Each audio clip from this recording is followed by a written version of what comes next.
को दिल्ली सरकार द्वारा नई आबकारी नीति लागू की गई थी, जिसके अंतर्गत कई संशोधन किए गए थे। बच्चों की जो शराब पीने की उम्र थी उसको कम कर दिया गया है। तो इस पर आज हमारे साथ बात करने के लिए मौजूद है भजनपुरा वार्ड से निगम पार्षद गुरजीत कौर। मैम, जानना चाहेंगे कि जो दिल्ली सरकार की नई आबकारी नीति लागू की गई, क्या कहना चाहेंगे इस पर?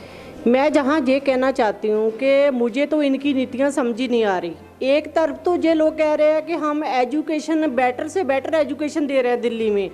अगर एजुकेशन दे रहे हैं तो उसके साथ साथ आप बहुत सारे देशों में आपने देखा होगा ऐसी स्टेट है जिनमें शराब बिल्कुल बैन है। अगर ये जहाँ के नौजवान पीढ़ी को अच्छी शिक्षा दे रहे हैं तो उनको शिक्षा दे के क्या नशेड़ी बनाएंगे?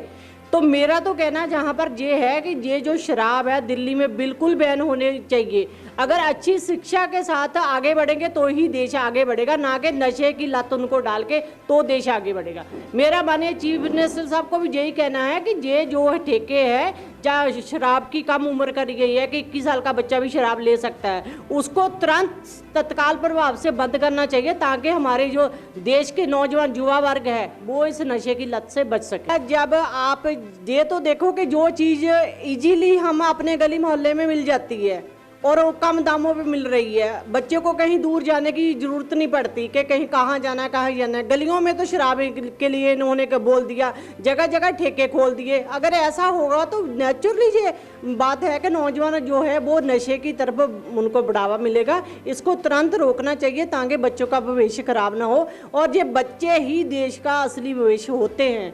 आने वाली जो हमारी नौजवान पीढ़ी है वो ही इस देश की जो है समय सीमा जहाँ उसको रूपरेखा उसको तय करती है कि हमारा देश किन ऊंचाइयों पे पहुंचना चाहिए।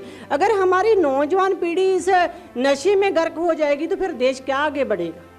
एक तरफ दिल्ली सरकार कहती है कि हमारी शिक्षा नीति बेहतर है, शिक्षा पर जोर देती है, तो दूसरी तरफ इस तरह की नीतियां भी लागू कर रही है, तो उससे क्या प्रभाव पड़ेगा समाज पर?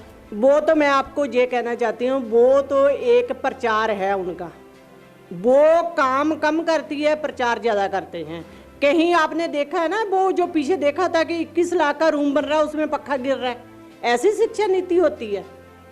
आप मेरे वार्ड में देखो ना, जाके गड़ी मेंढू का स्कूल बना है जो बच्चों के लिए, जो अगर हम सरकार का पैसा खर्चते हैं, मैं जहाँ ये बात कहने के लिए कहीं भी गुरेज नहीं करूँगी, चाहे सरकार पैसा लगाती है वो पैसा कहीं और से नहीं आता, वो हमारे जो देश के लोग हैं वो टैक्स भरते हैं। टैक्स भर के वो पैसा इकट्ठा होता है ताकि आने वाले समय में हमें जो है हमारी ज़रूरतें पूरी हो सके। दुनिया टैक्स देती है, टैक्स की बजाय उनको बेहतर हमें सुविधाएं देनी चाहिए जहाँ उनके जो बच्चे हैं उनको नशे की तरफ धकेलना चाहिए। हमें अपने देश का, मेरी बार बार ये मैं आपके चैनल के माध्यम से उनको बोलती हूँ कि हमें अपने देश का जो आने वाला फ्यूचर है उसको बचाना चाहिए, ना कि उनको घेरना चाहिए। अगर हम नशा बंद करेंगे तो ही हमारे देश का जो फ्यूचर है वो सुरक्षित है। क्या लगता है मैडम, इसका कितना असर पड़ेगा? जो भाजपा की तरफ से इसका विरोध भी किया जा रहा है, दिल्ली सरकार की कानों पर क्या जूर रहेगी? बिल्कुल, देखो भाजपा सरकार वो जो कहती है वो करती है।